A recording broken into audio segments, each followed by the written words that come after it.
Once upon a time, two friends joined forces to bring you the best in horror entertainment. Brian from the north, Tim from the south, each bringing their own unique perspective to the horror community. Movie reviews, Blu-ray releases, beer pairings, games, and more. Welcome to your new home for horror. This is Civil Gore.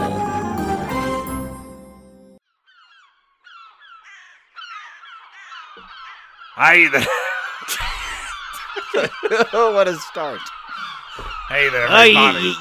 You weren't ready for the podcast, I see. Ready. I be Timslow. Oh, Timslow. How are you, Timslow?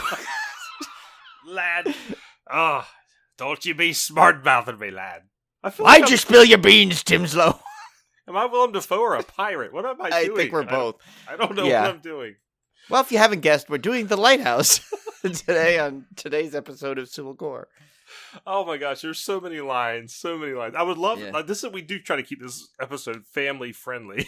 Yeah. If not, I would totally be just doing those lines. Doing that. But this actually should have been. Remember, we did get the request, and we did say we were going to do this, but we were going to just act out scenes from movies. Oh my god, yes, I think perfect. Yeah, this one would have been the one. But maybe what we'll do is, maybe we'll release this that as like a little bonus segment later on or something, because we definitely didn't prepare to do it. Obviously. Yeah. So we'll have to maybe like revisit that. But I be a podcaster, and a podcaster I be. Yes, I do. But you like me, lobster. You like me, triple threats. Yeah. That's right. That's what I wanted to say. That's what you should have said. Dang it. We were thinking of doing an entire sketch, and like we couldn't do it. And so now you get the benefit of our ad-libbing, which was terrible. But since we're getting too friendly, Timslow, we might as well start the first chop. Aye, that's right. The first chop be Neptune's ballsack. It's time for the first chop. All right, I guess we'll promise not to do any more. That may have been the most odd start to a Civil Gore episode in history. Oh, probably people, literally, even Cody has probably turned it off by that point. Yeah, and now I'm cracking the beer. That was before the Oh, beer. No. Wow. And it's a Devil's Son IPA, so the Devil's Son grab you wins. But that's not our beer pairing, by the way. No. All right, so what a weird episode. We're kind of just slap happy because we just got finished recording the entire month Dismemberment for February, which will actually drop the day after. We're going to drop it on February 1st. Yes, so that'll be the way to do it. So it'll be the day after this one drops. So you guys look for that in your feed tomorrow. And so if you've forgiven us by then, if you've forgiven us, you can hear a much more normal episode of the podcast where we talk about all of the February releases. So let's get right into it. First up, we did get a New Jersey HorrorCon guest announcement, and these have been rather lackluster, unfortunately, Brian. We've been waiting for that killer guest to come along. This one's not quite it, but it's still kind of cool, I guess. Well, this is a rare appearance, and we're talking about Carrie Green. She's a New Jersey native, so I guess that may have been the appeal to get her over there. But I have not seen her on many a con circuit. I want to say once she was either at Monster Mania or Chiller, but I could be wrong on that. It may have been one of the something else. And I know she does every so often. She'll do something with like a Goonies kind of thing, but it's more of a reunion type of deal. So this would probably be a really cool guest. I mean, she's someone I always wanted to meet, and I would probably get my maybe my Goonies Blu-ray signed, as that would be probably really cool. I mean, she's been like, if you were a child of the 80s, as Tim and I, you know who she is. She was in that. You had a massive crush on her, and don't lie, because you know you did. Yes, you absolutely did. And it wasn't until, of course, she was in Summer Rental, where she was in, she was in the bikini, and, and it's like, she was in Lucas, of course. So she was in a lot of 80s classic movies. I know our good buddy, Steve Cohn. That is one of his 80s crushes. So, so that's, I mean, yeah, you're right. I mean, is it like the like the guest that like you cannot miss. It's debatable, but it's definitely it's a cool addition.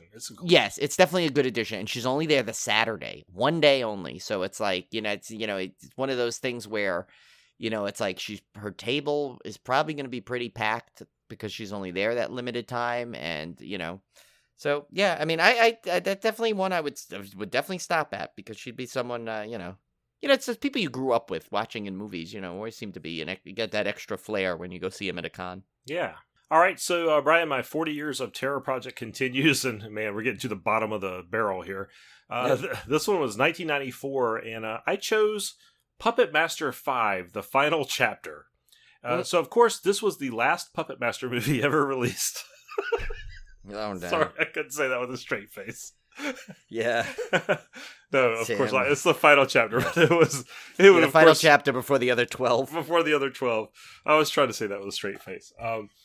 Yeah, this was weird because I have not seen the early Puppet Master movies in a long time, and just jumping right into part 5 is not the way to go because I had no clue what was going on. It had something to do with like some kind of alien demon dude, which I'm thinking was in part 4, and the hero was kind of in this one now, and they were kind of continuing this battle they had from part 4, so I was completely lost. I will say, though, to the movie's credit, it's not a great movie, as no Puppet Master movies are really great, except for maybe although I did like the retro Puppet Master one. That one was kind of cool. I kind of liked that one a lot, actually. I actually really liked, though, that there was a lot of puppet action in this one. A lot of classic puppets, like Blade and Six Shooter and the Jester and the little tiny head guy. I'm already forgetting their names. So you had like a lot of classic puppet moments in this one, and the stop motion was really, really good. All the puppetry stuff was really, really well done. So in a sense, it kind of felt like a little bit of maybe like a peak Puppet Master type situation where you were kind of hitting it where like all the puppets had already been established, but now you were getting like a lot more screen time with them and stuff. I don't know. I kind of enjoyed it from that aspect. I probably would have enjoyed it more if I had watched part 4 before it and kind of knew the storyline which is going on. But it was pretty neat to see all the classic puppets back again. So I don't know. Cool. It's not a great movie, but yeah, it's Puppet Master. What are you going to do? We're going to cover these at some point in one of our Slaycations. Yeah, that'll definitely be a summer Slaycation. Next up, I know you guys are probably pissed off that we're becoming a board game podcast more than a horror movie podcast. But it's Tim's fault. It's my fault. But I had to tell you about this one. I just got a brand new board game called CTHULHU Death May Die. And I play a lot of solo games, Brian, because I do have a gaming group that meets every week, but we tend to play like these really long campaign games, so we don't get a chance. With the number of games I buy constantly, I don't have a chance to play with other people a lot of the time. So I like to focus on games that I can play solo. And this one is a cooperative game, so you can play with other people cooperatively, but you can also play solo. And the solo community is really liking this one because it has very quick setup, very simple rule set. So, but it also has a campaign. It's an expensive game, right? It's like $75, right? Yeah, I got mine. I used some gift cards from Amazon stuff to kind of bring the price down. But it is very expensive because it is some high quality components. The miniatures in this thing are incredible. Incredibly cool miniatures of all the monsters and the investigators and stuff. I'm actually painting mine now. Yeah, you got to post those pictures because they're really well done. Yeah, thank you. I'll throw them on Instagram for you guys to see. But CTHULHU Death May Die is, of course, a Lovecraftian game. It's based off the Cthulhu mythos from H.P. Lovecraft.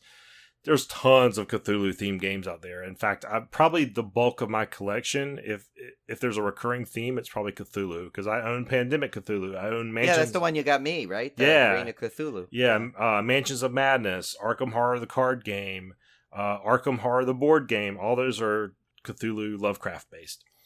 This one is kind of different, because it does something I've never seen done in a Cthulhu game, which I absolutely loved and which makes this game special to me. So, as you know, in Lovecraft, well, as you may not know if you're not familiar with Lovecraft, but if you are familiar with Lovecraft's stories and his games, there's always an insanity element, because these creatures are so horrific that they cause you to go mentally insane. And in most Cthulhu-based games, insanity is a very bad thing. So if you start going insane, it's usually one way you can lose the game is to go completely insane, or it causes some other detrimental effects. I know in Pandemic Reign of Cthulhu, there's insanity dice, and you go insane, it causes bad things to happen. Well, the same is true to an extent in Cthulhu Death May Die, but the twist they put on it is the more insane you go, the more powerful you become. So your goal in the game is to disrupt these rituals that are bringing back the Elder Gods. And there's 6 scenarios included in the base set. And each scenario is a different way to disrupt these rituals. For instance, in the first scenario, you have to go around and break these labs up and destroy these labs. You have to get 4 out of 5 of them. And when you do that, it disrupts the ritual and it brings the Elder God into the mortal plane where he can be wounded and killed. So you have to work together to try to do this. But during the game, you're rolling dice and stuff, and you can start taking insanity. And the more insane you get, the more your marker moves up on your insanity track. What's neat about it, though, in this game is that that's not necessarily a bad thing, because as you hit certain points on the insanity track, you basically level up and you get stronger skills.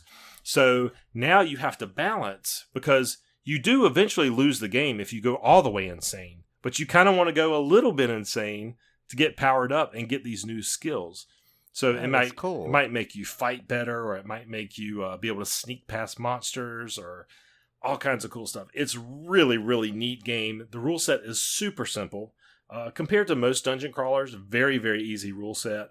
And just a lot of fun, because you're basically just kind of walking around, you're killing monsters, you're trying to get these objectives, but there's always this strategic decision on, how insane do I want to get? I need to be insane enough to be powerful enough to beat these things, but at the same time, I don't want to lose. So you're always balancing the psychological aspects of your character. And it has another neat mechanic in which you can take stress. You have a stress meter. And if you want to reroll a die for any reason, like let's say you're attacking a monster and you miss, you can take a stress to reroll a die. Or if a monster's attacking you, let's say a monster's attacking you and he hits you really hard, you can take a stress to reroll one of his die and hopefully miss this time. And your stress is limited. And so if you hit that stress limit, now you're at a point where you can't reroll dice anymore, and there can be other negative effects that happen because you're so stressed out. But there are other ways to rest and get your stress back. So it's this constant balance of your psychological well-being of your character and how far to push it, this risk-reward thing going on. It's really, really fun game. The miniatures are absolutely beautiful. The components are beautiful. Big color, glossy character cards, modular tiles, and in each scenario will tell you how to build the rooms out and stuff. Really, really neat game. I highly recommend it. Cthulhu Death May Die. I'm really enjoying it. The base game, like I said, is a little pricey. It's not out of the realm of what you would normally pay for a game of this quality miniatures, though, I want to say. Right, I noticed that. Like, now that I'm just getting into it, I'm starting to see which games, what they cost. Yeah. I kind of get a vibe. Like, I think like it's very miniature heavy. Like, with like good miniatures like that, it's always going to run you at least $75 to $95, I noticed. Yeah, I would say I think $75 is a fair price for this one, which is what you can get it for on Amazon, especially with the quality of the miniatures. I've paid $75 for games with much less quality miniatures in this, so I'm very happy with that. Yeah, and considering Dark Tower is going to be like $5,000. Yeah, no, it's like $200. But there is already a season 2 out of this game. Oh, I did see that. Yeah, because I was looking it up and I saw there were 2. I was like, which one did Tim get? Yeah, so season 2 is just a whole new set of scenarios. And then they also have 2 miniature expansions which add new Elder Gods. And the way that works, Brian, because it's worth pointing out because of the replayability of what you're getting in the box. So you get 6 scenarios, but you can play each of those scenarios with each Elder God, and 2 Elder Gods are in the box. So let's say you could play scenarios 1 through 6 with Cthulhu, who has his own set of cards, his own minions, and everything. Or you could play the same 6 set of scenarios with the same goals, but play them with, I think his name is Haster, who is the king in yellow. And he has his own minions and his own set of cards. So it's going to drastically change the game. So in sense, even though you have 6 scenarios, you're playing them with 2 different gods, you almost have 12.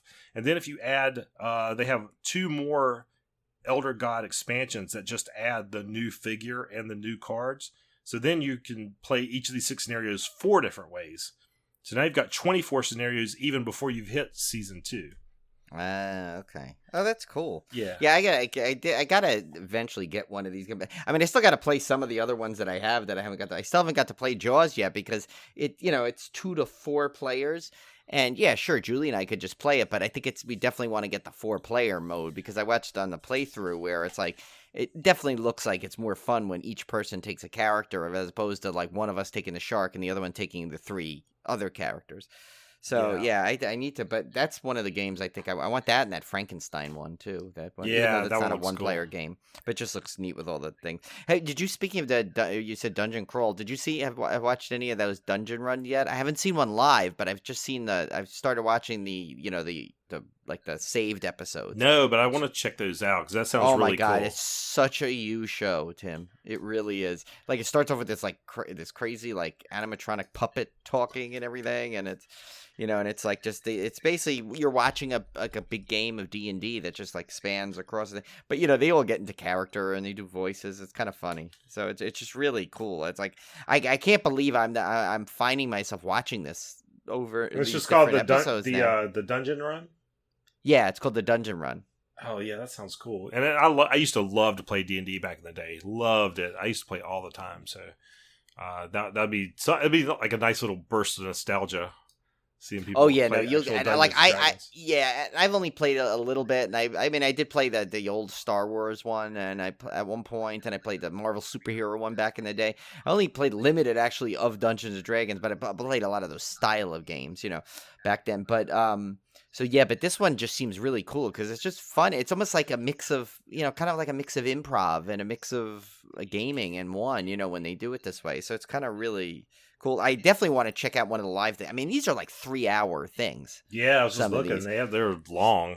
Yeah, so I mean, and the live one though. But what's neat is, so supposedly, like I mean, you'd probably understand this more than me, but apparently, while you're watching live, you can interact by sending things that affect the game that go to the players that they could use for different tasks. I guess you can buy points for them or something.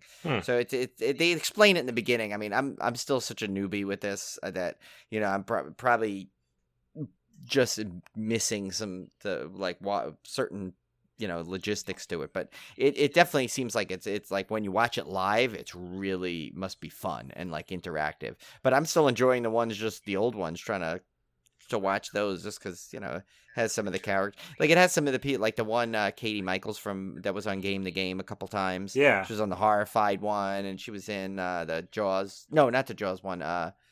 She was in the Waterberg or Lords of Waterdeep. I can't remember. Yeah. Yes, that one. She was in that one. So it's like I right off the bat I recognized someone in there. I was like, oh, okay. And I think I recognized one of the guys that was in there from another gaming show. That now that I'm watching these. Thanks to Have Tim. You been watching the Will Wheaton one? No, I haven't watched any of that yet. I'm still trying to get through these. Yeah, so it's like, really good. Yeah. All right, so we mentioned actually this in our dismemberment, as you guys will hear tomorrow. But Dr. Sleep, the 3-hour cut, is now streaming and coming out on Blu-ray soon. So look for that.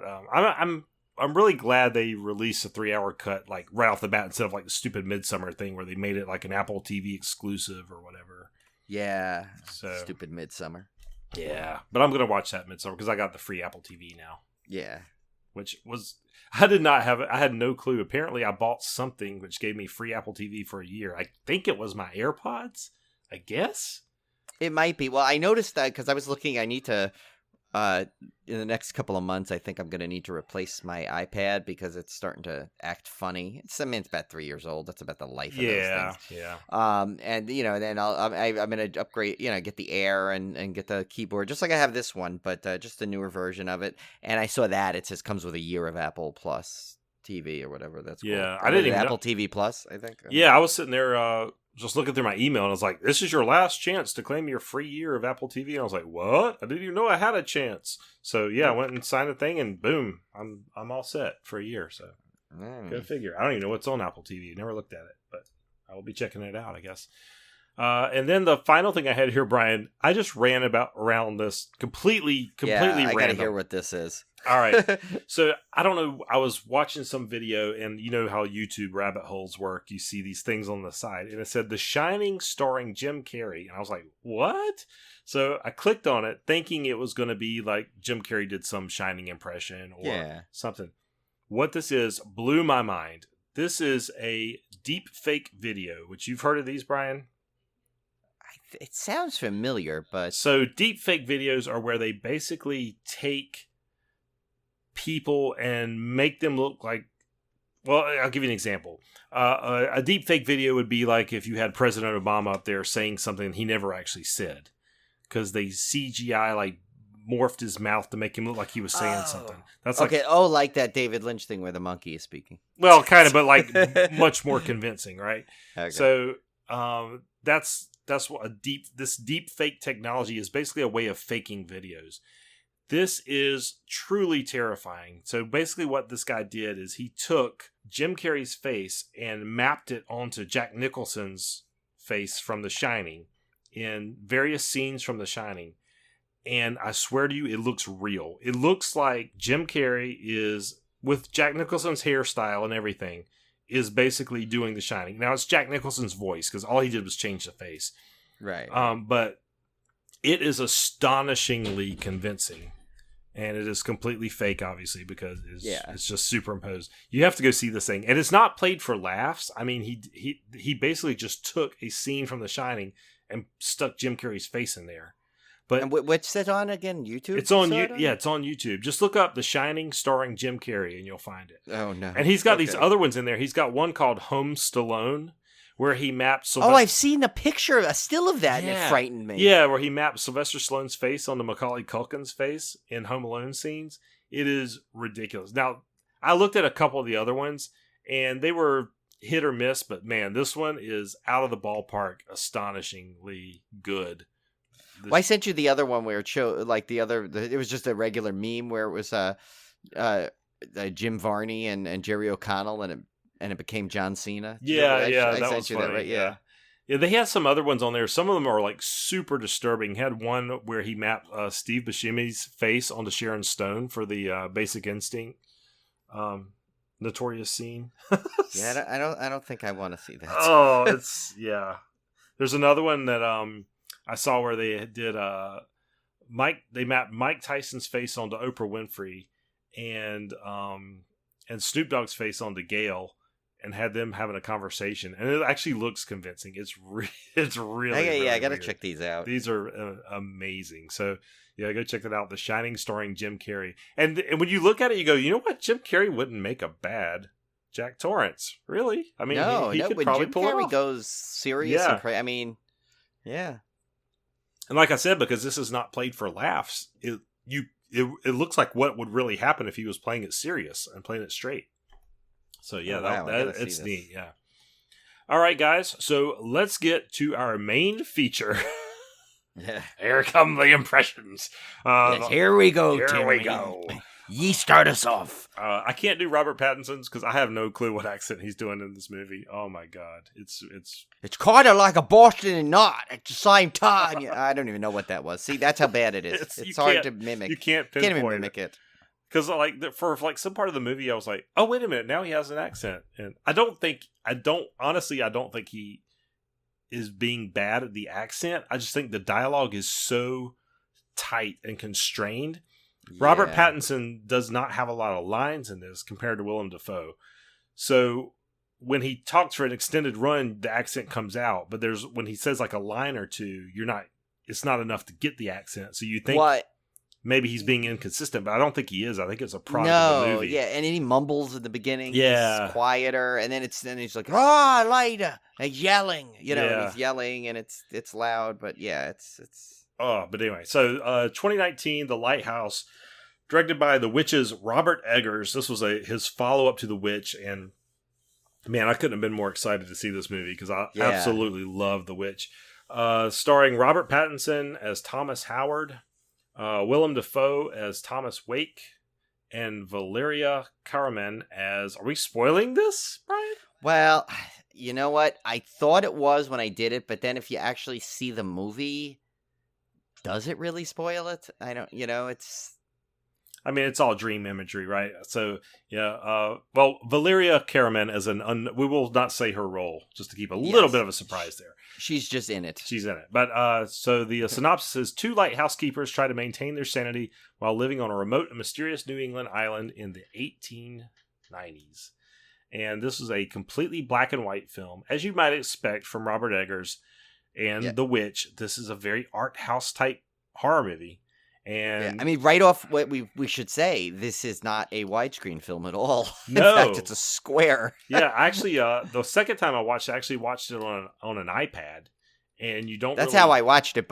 No. I'm sorry. The first time I watched it on the iPad, the second time I watched it on a TV. That's right. It's one of those things that it's one of those movies that you're either gonna, if you like The Witch, I think you're gonna like this one.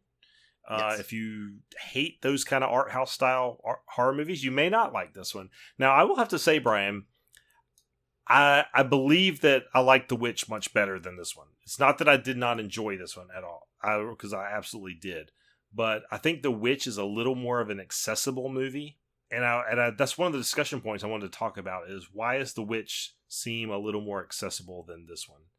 And I think it's because The Witch had kind of a grounded villain to it, where you have this mystery of this child goes missing. They think it's a witch.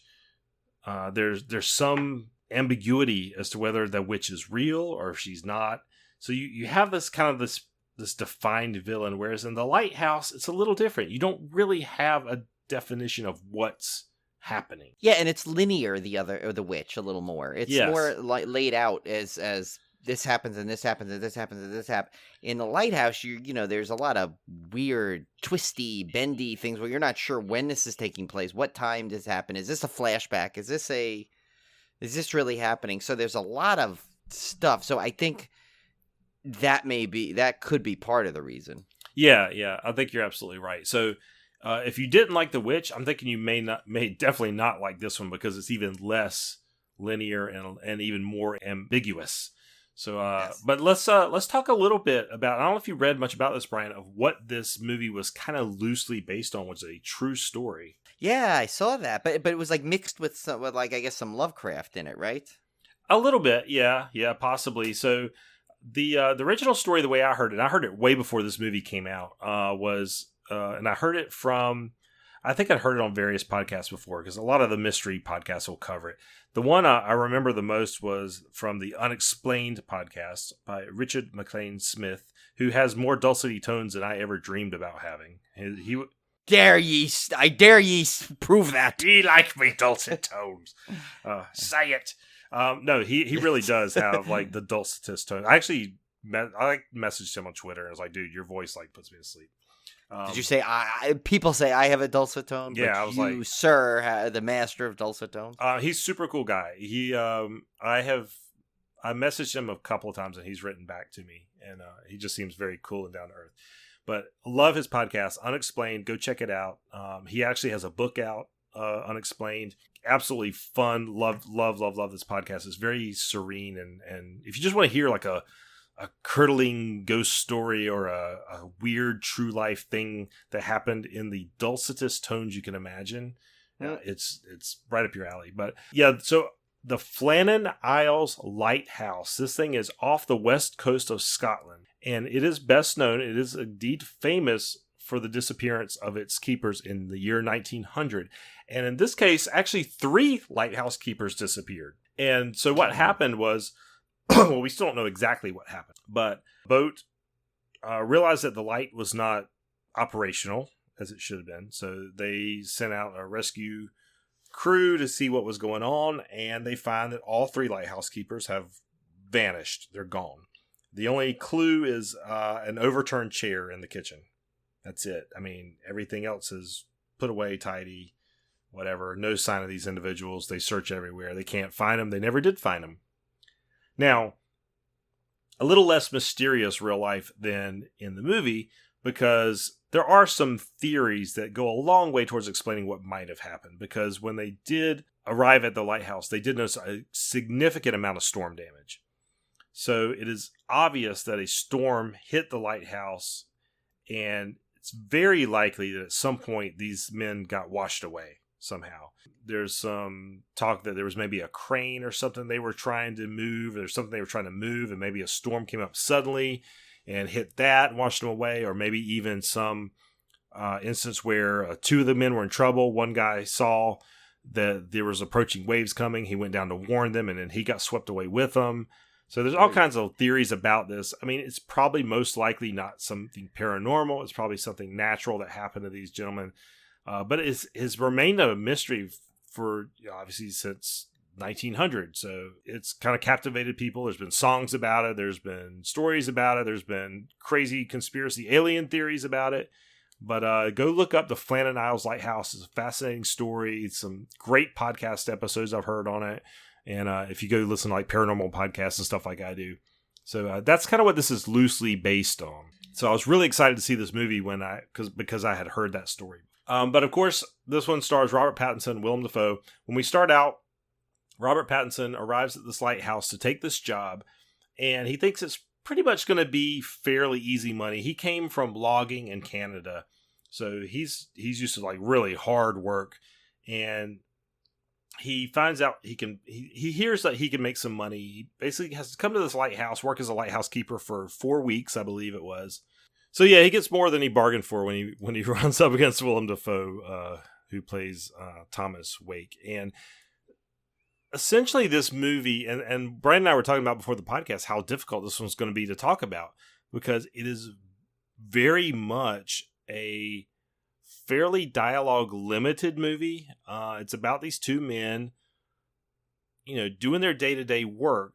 Willem Dafoe is an old sea salt, and it's for the lack of a better term, I mean, curmudgeon, and he is basically making Robert Pattinson's life a living hell on this island. Robert Pattinson has a little bit of a chip on his shoulder to begin with, and it's them living together on this lighthouse and slowly descending into madness.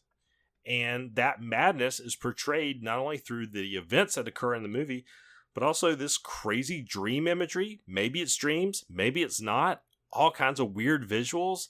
I'm not going to go into spoiler territory about what they see or what they do, but it's really, the bulk of the movie is basically this visual descent into madness that you can't really talk about because there's no structure to it. You're basically just watching madness unfold, and sometimes it's normal and sometimes it's paranormal. So how do you talk about that? I don't know. But there are plenty of things we could talk about in terms of the performances. Yes. Which, yeah, I mean, first, before we get to Willem Dafoe, we kind of like hinted a little bit about Robert Pattinson. Now, I don't think he gets enough credit for this. You hear he was good in it. Yeah, you do hear that. And was he nominated for a Golden Globe also? I can't remember. I'm not sure. I'd have to look it up. I know Willem Dafoe was, but I'm not sure he was. But anyway, what I was going to get to is I don't think he probably doesn't get enough credit only because Dafoe is so good. But I mean, I think Pattinson, and as we get to some of the trivia, you'll see what he went through for this role. So I mean, he definitely. You got basically like two of possibly signature performances from these actors in this, and that for saying that for Willem Dafoe with how many roles you could say that for he's been in, but I still think this one it's like he continues to me at least to almost like outdo himself. I don't know how he does it. Yeah, and obviously like most of you guys, my only experience with Robert Pattinson was Twilight, and mine was Cedric Diggory. Well, that too, but you look at him. And you kind of dismiss him as, and I'm guilty of it, guilty as charged. You dismiss him as this kid movie actor that did, this stupid vampire movies that I cared nothing for, even though I watched all of them. God knows why. I think because Olivia made me, but I hated every one of them. Hated them. So yeah. So you have this taste in your mouth from this guy that you're like, ugh, what, the sparkly vampire dude, really? And it was so refreshing to me to see him in this role and finally see him as like an actual genuine actor and have that kind of respect for him. And let me tell you, he's playing Batman. When I first saw him playing Batman, I was like, ooh, I don't know about all this. After this movie, I have no fears of him playing Batman. I'm totally confident he can pull it off. So it was nice to see him in an adult role playing a really, really good character and just nailing it. So yeah, hats off to Robert Pattinson. I'm sorry I doubted ye. Yeah, doubted I you. doubted you, lad. I'm sorry.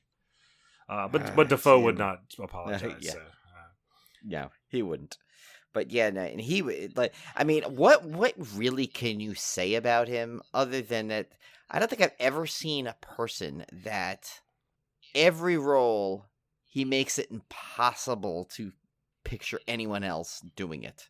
yes, He takes it to a level that is just that I'm sure even the people's wildest, like the director's wildest dreams wouldn't even get to. You know, it's like he's so there's not one role I've ever seen him in, no matter what it is, where he hasn't been the fullest version of the character he needs to be, and it's astounding. I mean, even as Norman Osborn in the Spider-Man movies, where that could have been so silly and goofy, but yet he gave it everything. And here's the other thing, and I'm always fascinated by this, is he has such a striking look about him. I mean, he's not like Willem Dafoe does not look like anybody else on the planet. He looks like Willem Dafoe. Well, a little bit like Mark Messier from the New York Rangers. I said he would have to play him if they did a New York Rangers 1994 Stanley Cup movie. Willem Dafoe would have to play Mark Messier. But he has such a striking look, but yet in every movie I see him in, even though I know he's Willem Dafoe, I completely forget because he's so good in whatever role he's playing. He embodies the character he's playing, and I just love that about it. I love that when an actor can make you forget that they're that actor. And I don't know how to explain that. Like Tom Cruise, to me, like he's a good actor, but I always know he's Tom Cruise in everything. Right. Kevin Costner, I always know he's Kevin Costner. Even when he's playing somebody else, he's Kevin Costner playing somebody else. But Willem Dafoe, I just get so absorbed in his characters that I just forget. So I think that's pretty cool. And like I was telling Brian before the podcast, I have a new theory, Brian. Yes, Tim teased me with this, but I told him, I said, you have to share this with our listeners because I think Tim is onto something. This may be just wishful thinking on my part, but my theory is that Willem Dafoe is actually playing himself in this movie, and every other interview he's ever given is him just being a brilliant actor. So I want to believe that Willem Dafoe is just this guy. In real life. He might be. I think if there's one character you could see him just like playing for fun on his own, I think afterwards it would be this one. Oh my gosh. He's so good. I mean, and what's amazing is he's got this giant beard through it, and yet he still manages to make these just typical, well, not typical, because nothing about him is typical. It's just this classic Willem Dafoe like facial expressions, you know? Yeah. Like he can do it even with full beard. I don't, it's like... And some of the lines, we can't repeat some of the lines because some of the dialogue in this movie is absolutely hysterical. Like I was laughing my ass off with some of the lines in here, but they're too... They got a little too much sea salt in them, Brian. Oh yeah, for this podcast. way too much sea salt. Yeah, but they are absolute classic dialogue in this one. But he plays, his character is this, like I said, this old. If you can imagine the stereotypical sea salt that come out of the ocean, and now he's a wicky, and I don't know what they call him, a wicky, and he runs a tight ship, and he don't take no lip from nobody, and he tells you what to do, and you'll do it, and he's used to be, he's like a captain, he's like a sea captain, and he believes in curses. You don't kill a gull. You got the good rasp going, Brian. I like that. He has that rasp. That's because I'm fighting. That's really good. Yeah, that's really good. This might not last very long. This Willem Dafoe. Yeah, but so he's got that, but it's over the top. It is intentionally over the top. It's supposed to be extreme because when you see the movie, Robert Pattinson is even like, is this guy for real? Kind of thing. So it's definitely not Willem Dafoe just chewing the scenery per se. He really is supposed to be this way, and I absolutely loved it because I love that. I love that kind of stuff anyway. Like I love old curmudgeon-y grizzled people. You like the prospector. Prospector. Oh, varmints. Okay, here's a dream movie for you. Imagine this character, right, of Willem Dafoe, meeting his long-lost twin brother who is a prospector. Oh, yeah, I like that. We might need to just write that ourselves. I'm trying to do a prospector voice, and then I'm like going into pirate speak, so I don't. What am I doing? But picture that, like Willem Dafoe in dual roles. That would be awesome. And he plays his own twin brother. Yeah, and one's a prospector, and one's a sea-salted lighthouseman. A wiki. Or a wiki. Every time they said that, I'm like, they didn't have Wikipedia back then. What are they talking about? Yeah, so what else to say about this movie, Brian? Because, like I said, it's a descent into madness. It's visual, and it's mainly Robert Pattinson and Willem Dafoe trapped in a lighthouse together, just talking. So yeah, but he does like, and it's almost like you kind of like feel like you're like they almost like kind of bring you in there, like you feel like you're almost like really trapped in there with them the whole time. It's a very claustrophobic movie. There are some outdoor scenes, but even the outdoor scenes are mostly filmed close up, if you've noticed. So he keeps it. Robert Eggers keeps it very confined and claustrophobic, and you never get, except for maybe a couple of shots, you never get like this really expansive view of the lighthouse and the surrounding areas or anything. I mean, there's a couple of scenes where Robert Pattinson is doing some stuff off the edge of the cliff or whatever and seeing the ocean, but you never get these wide, expansive shots to show where they are or even how remote they are. It's very tight, very claustrophobic, and I think that's why it's not widescreen. I think that was an intentional, obviously an intentional way to make the movie again feel even more claustrophobic. So yeah, it's in one of our trivias actually. If you look down, I think it's like 5 down. They talk about why they did it, why they filmed it all that way. But we should talk about, like, one thing is that I wrote here on a note is that, you know, how we were saying how he's like that classic fisherman.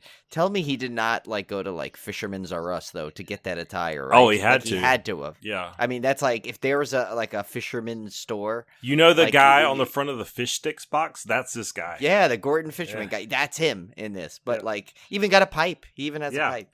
And I did come up with, I think, because I mean, we have to have the Defoe candle, right? To go with our collection. I don't even want to know what this is. So I figured the smell. Now this is an extensive one. This might be a difficult one to create, but I think it's a combination. It's going to be sea salted beard, pipe tobacco, lobster, alcohol, and fart.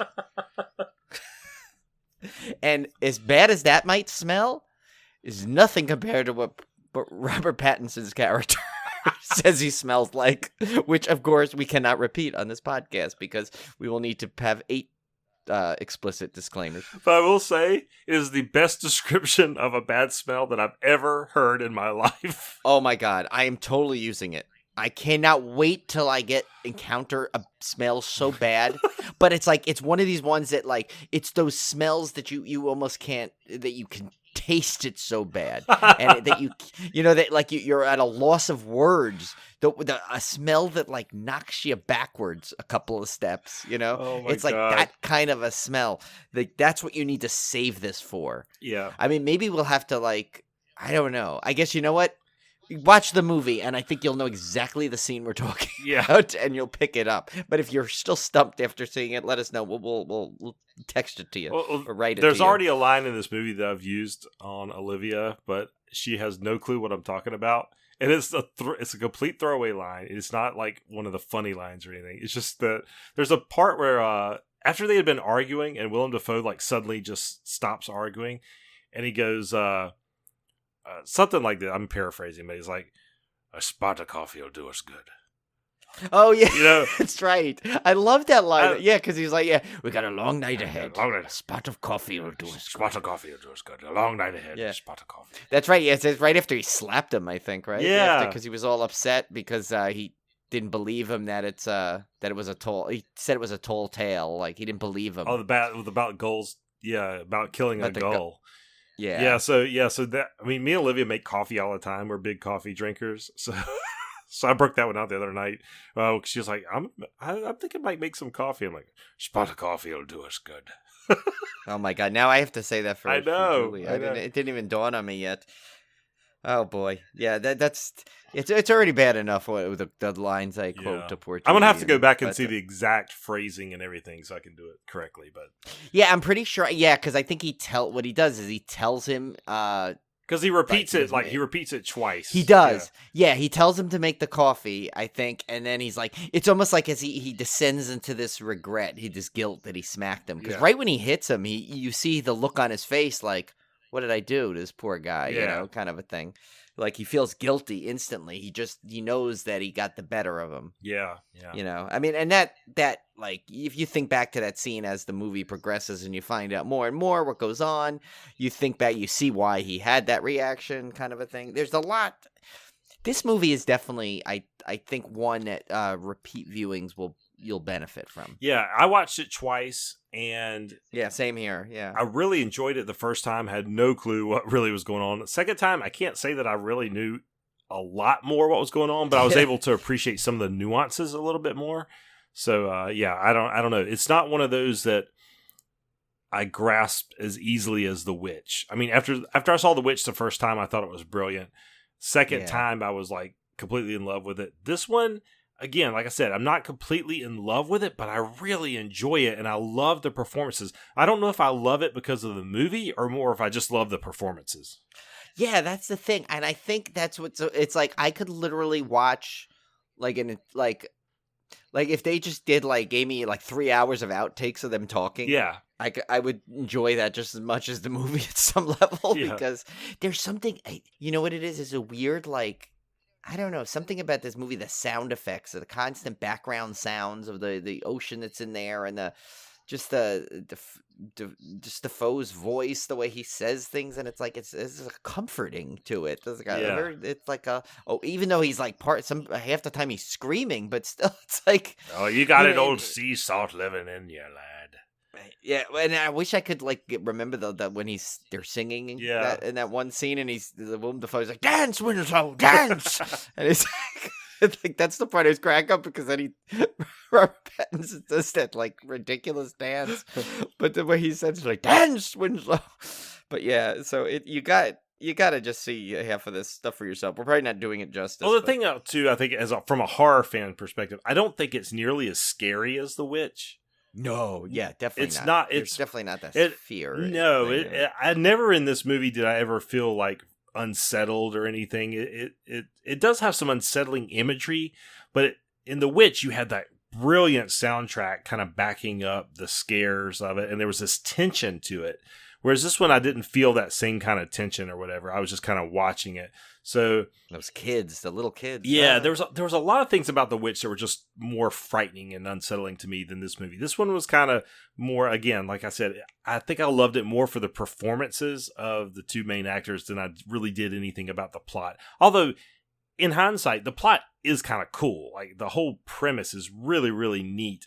And I like the whole aspect of it, and I really like the theme of it. I love nautical stuff and tales of mystery on the sea and all that kind of. I love all that stuff. So, it is. I really enjoyed it on that level. But again, from a horror perspective, I think The Witch is a much scarier movie. This one is almost more of a kind of a dark fantasy type thing. Yeah, but I could see why it's listed in horror because of the more the psychological. Yeah, thing. definitely. But I mean, I definitely see I'm definitely anything Robert Eggers puts out, I'm all there for it. I can tell you that. Yeah, because now he's 2 for 2 for me. So yeah, and he really excels at these historic things. I mean, he nails.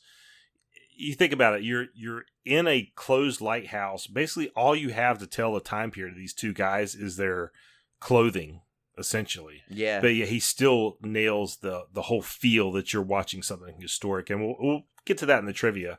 But yeah, let's go through the trivia a little bit. I won't go through every one of these. Yeah, no, I put a lot because there was so much to this movie, and I knew we'd have. Well, we actually talked more about it than I thought we would be able to, so that's why I put so much trivia. But you could just handpick a couple of things. I think you should definitely do the one about the way it was shot. Yeah, well, this first one I wanted to go into because it talks about how Pattinson and Defoe acted on set. Oh, and this one was really neat because it said they barely spoke a word to each other on set, and they were too exhausted to hang out together after a day of shooting because filming was so physically demanding because of the miserable weather conditions. So Pattinson stayed at a normal hotel with the rest of the film crew, and Defoe lived in a little fisherman cottage in solitude, which... That's so Defoe. So Defoe. On set, on the other hand, Pattinson would tend to eat and stay by himself during filming breaks while Defoe stayed with the crew. But both stated that they liked each other very much as soon as they had their first real conversation a few months later. And you know, they probably did that a little bit intentionally too, because they don't want to be buddy buddies off camera, and then they have to get on camera. It makes their acting job a lot more difficult because they're not supposed to be friends at all in the movie. No. So I can understand they'd want to keep their distance. And here's one about Robert Pattinson's accent that we were talking about. Is based on a very specific area of Maine farming dialect.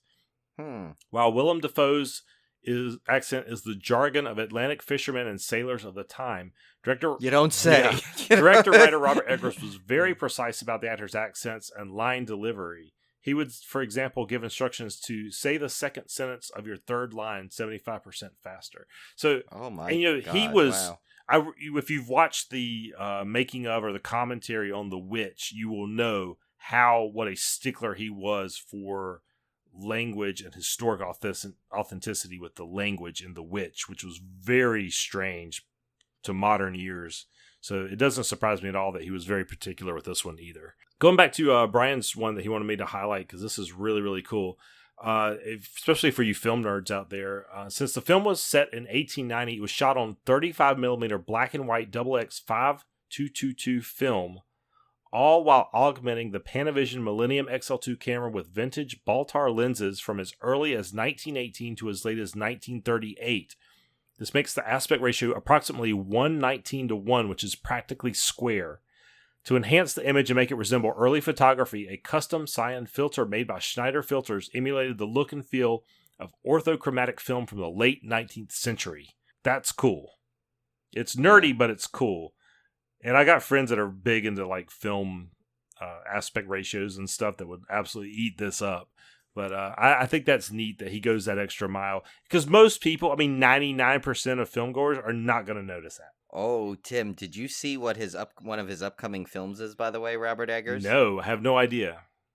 The Northman, Viking revenge saga set in Iceland at the turn of the 10th century. Ooh. That is right up your alley. It is definitely up my alley. Oh, and he's got one, it says The Night. It just says plot kept under wraps, described as a medieval epic. And he is also doing Nosferatu. That we knew. That already, we actually. knew, yeah. With Anya Taylor-Joy. So, oh my God, the team up of them again. Yeah. Ooh, I can't wait. Yeah, he's got 3 good things coming up that I'm looking forward to. Okay, that's good. This one is interesting. In 2012, Robert Eggers' brother Max had the idea for a contemporary ghost story set in a lighthouse. After years of trying to get The Witch made and failing, Eggers turned to his brother Max to work on that ghost story, but decided it should be a period piece after he discovered the real-life tragedy about the two Welsh lighthouse keepers in 1801. But this film was put on the back burner once The Witch finally was financed and started filming in 2014. So if not for The Witch, this might have been his first movie. Wow. See, I think it went in the right order, though. Yeah. I think it was good because it put him on the map with The Witch. I think if this came out first, it may not have been the same. I think if they flip-flopped them. I don't know why. I don't know. I just have a feeling. I think The Witch needed to come out first. Really establishes his style. This one's funny. So the audio of Willem Dafoe's farts was added in post-production. They didn't originate in a sound library, meaning they were created practically. Sound designer Damian Volpe stated that he won't reveal how he created the sounds of passing gas and that he will take the secret to his grave. Does that mean he just farted in like a tape recorder? I'm guessing so, probably, yeah. So some of these other ones are too spoilery, so I'm not going to give them away. So, man, interesting movie. I would love to hear what you guys think about it. Any of you guys that are listening that have seen The Lighthouse, please tweet us or write us on Facebook or send us a Gmail and let me know what your thoughts are on this movie. Are we crazy for liking this weird movie, or did you enjoy it as much as we did? Yeah, because I think I liked it even better the second time, and it's like now it's like I think I want to I almost want more of their interaction somehow. I want to look at I haven't watched see if there's what kind of special features are on the GIF, the the disc. Yeah. I need to check that out. Yeah. So. All right, so Brian, what was our beer pairing for the Lighthouse?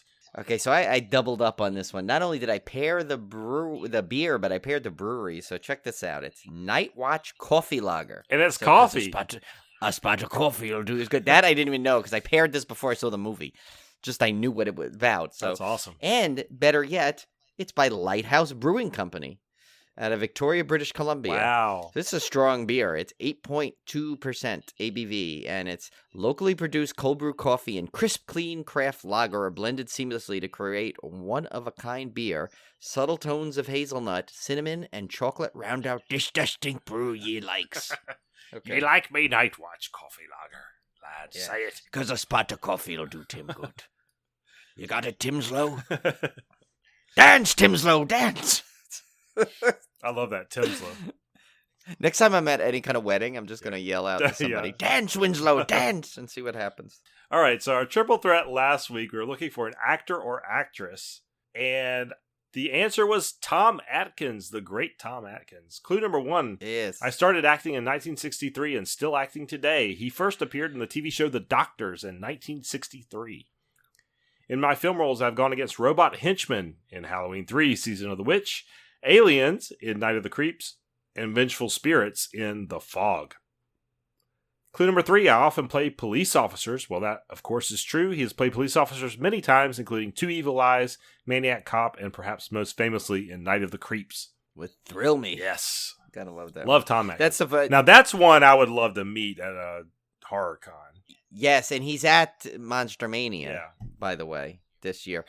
He would, and if just, Kim and Ket did a great episode with the at Night of the Creeps, and it's because, and it was kind of crack me up because Kim says, that's how I want to answer all my calls now is Thrill Me. I know, that's such a great line.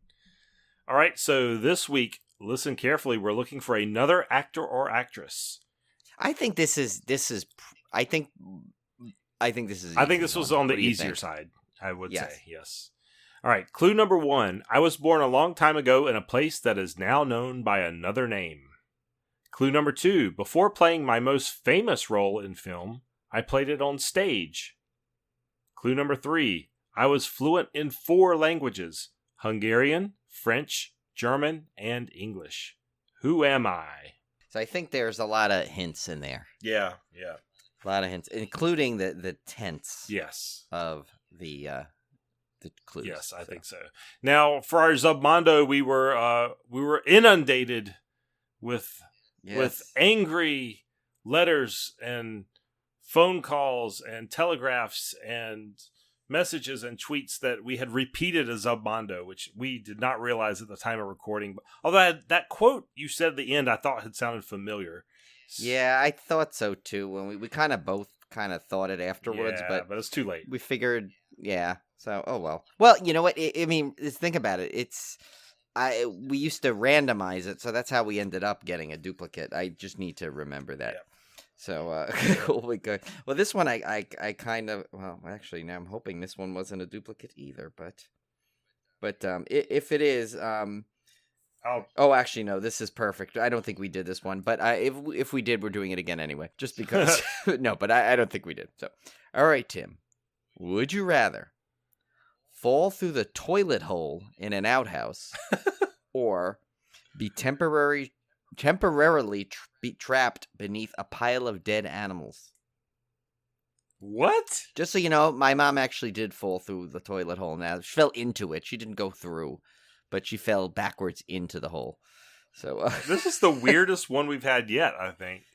Yeah. Like, what do you mean you fall through?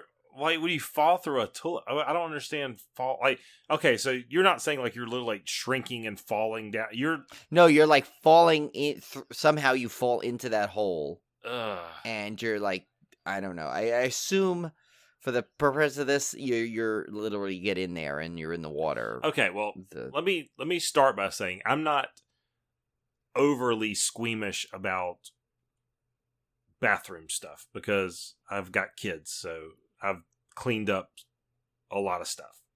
So that's nasty, but I wouldn't like die from it. But at the same time, I'm not particularly squeamish about dead animal stuff either. Yeah. I think at this point, you're basically going for what's your least chance of germ exposure. And I don't know what the scientific thing for this is, but I think I would, I don't know. I feel like I would rather be under the dead animals. Yeah, I would too. Now, here's my. I was looking at this while you were cultivating your answer. I was thinking, I'm like, they don't say. Technically, a dead animal you could be under a pile of fur coats, or you could be on a couple of bare rugs. Technically, True, yeah. It just says trapped beneath a pile of dead animals. Well, those are dead animals. They're not. But I don't know. I'm sure they mean like literally dead animals. Yeah, as horrible that is, as I am a big animal lover, I think that's the one because I'm someone that can't go, that goes to a public bathroom and literally is like, like elbows touching things to turn, Yeah. and like I'm like walking through, I'm like Bob Wiley from, Bill Murray, his character, and what about Bob? I just feel like your bathroom? exposure underneath a pile of dead animals would be less than falling into an outhouse because you're coming in contact with liquid. That's always a bad thing. And poo. I mean, and that could seep into your skin or in cuts or something. But if you're under a pile of dead animals, I feel like your exposure is fairly limited. You're not ingesting anything. You've probably got clothes on, I'm assuming, so you've got barriers between you and whatever you're touching. I just can't see that would be more. Well, yeah, and considering it would be really hard for me because I would like never use an outhouse. I mean, I've only used porta potties in like extreme emergencies. Yeah. So it's like, that's where you're going with me. But I'll tell you, I bet you those porta potties, once you're in there, smell exactly like what Robert Pattinson said to Willem Dafoe. That would have been the perfect time to use it. I was about to say, the circle of life, it all comes back around to that quote. Right. Well, wait to hear this because I'm going to, the story, it gives actually quite a longer story than usual on this. And there's a part where it'll tie in a little bit too. It says, Ivanhoe, Virginia, August 18th, 2000. For 3 days, Coolidge Winsett sat mired in the 5-foot deep hole of a partially collapsed outhouse, alternately yelling for help and trying to cope with the stench. Oh, I tell you what, it was hard to get one breath down there, says Winsett, age 75. Now, he's not a pirate, but I'm making one for the purposes of this tale. Winsett was rescued by a mail carrier who noticed that the Winsett's deliveries were still in the box. Jimmy Jackson, the mail carrier, found no sign of Winsett. It's almost like Winslow, so it's perfect today. At his house or car, but Jackson spotted Winsett's crutch propped beside the outhouse. The closer I got, I heard a faint sound like somebody trying to holler, Jackson said. Winsett fell when the outhouse floor and part of the wall gave way. Down it went and took me with it, he said. Once I saw that line, I'm like, okay, that's so being read like Defoe. I thought it was an earthquake. Then I realized where it's at. I'd done a lot of hollering, but nobody couldn't hear me. That's exactly how it was written, by the way. It said the collapsed floor saved Winsett from being dunked in the deepest sludge. He was hospitalized for dehydration and infection from the scratches. See, there's another thing. You could get scratched. And then the final thing, the little fact is, it says, Joe Coolis of Bedford, Ohio. Boy, the other one was Virginia. Sorry, is one of many in the business of freeze drying dead pets. The sleep pose is the cheapest. A large dog and a tack pose is much more expensive. Your dead pet can even be sent to Joe by Federal Express, air freight, or get a load of this Greyhound. Nice. Oh, that was a good one. I like that one. Yeah, no, that was because there's some thinking. You have to think logically about it. It's kind of right, and there was fitting elements. It tied in for the first time. Like we tied in a good submondo. Yeah, that was good. All right, guys. So we will be back here next week. Brian, are we going to reveal our next movie? Yeah, why not? I got the dismemberment and everything. Remember, we decided we wanted to kind of let them, everyone know when we have it because then they could watch it. All right, so I think next week is Zombieland Double Tapped, right? Yes. All right. Zombieland Double Tapped. I'm going to have to watch the original Zombieland. I have not seen it in a long time.